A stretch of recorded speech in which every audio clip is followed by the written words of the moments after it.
General Odoga oo ka shaqeysirta dagaal lagu qaaday rabo Galmudug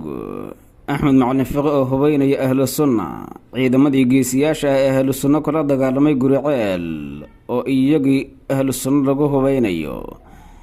Xasan Sheekh Maxamuud oo arintan wax ka og fadeexad soo fool iyo General Odoga oo afka furtay shijaraad oo qabtay iyo xogo waaweyn oo soo bandhigay ee lagu haya warbixinta Galwareed TV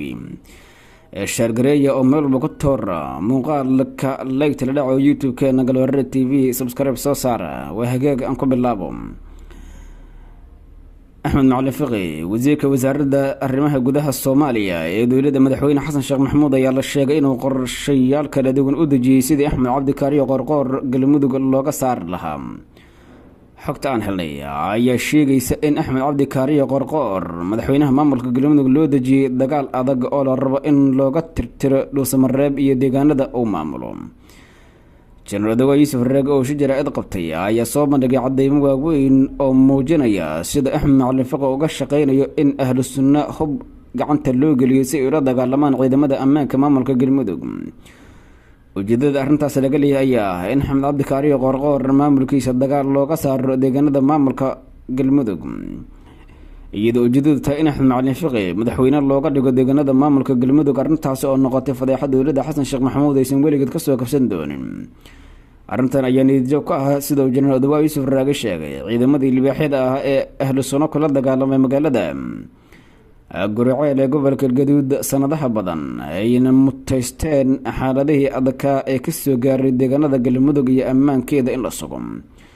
ahlu sunna ayaa deegaanada Galmudug wanted ka ah mas'uuliyiinteeda ugu sareeya waxayna tan dhiirigelinaysaa in ahlu sunna ay xoog kaga sii dagaalanto deegaanada maamulka Galmudug hada waxay ku sugan tahay deegaan dulaadka ka ah magaalada Dhuusamareeb ee caasimada maamulka Galmudug halkaas ay weerar kala duwan kaga soo qaadaan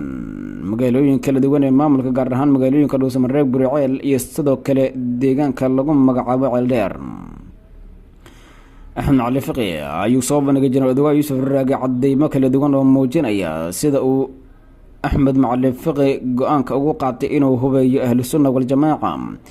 isagoo shaaciyay xogta hub iyo gaadiid ciidan oo laga daray Muqdisho oo la geeyay magaalada Dhuusamareeb kadibna si toos ah gacanta loogu geliyay ahlu sunnada fadhigeedu yahay deegaanka dowladda ka ah magaalada Dhuusamareeb ee Bohol hogaanka ahlu sunna ayaa wanted ka ah deegaanada maamulka Galmudug waxaana qaarkood ay doonaysaa maxkamadda ciidamada qalabka sida ee maamulka Galmudug Axmed Macalin Fiqi dagaalka uu qabo madaxweyne Axmed Cabdi Kaari Qorqoor ayuu u marayaa dhibaatadan oo idil isagoo ahlu sunna jabahad ka dagaalanta deegaanada maamulka Galmudug hadda hub siinaya General Odoga ayaa ka digay arrintan isagoo oo sheegay in aysan ahayn waxay ciidamada qalabka sida qaadan karaan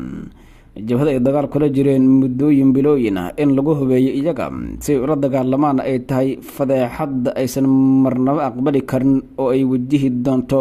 dowladda Xasan Sheekh Maxamuud caqabado kala duwan oo kaga imaan kara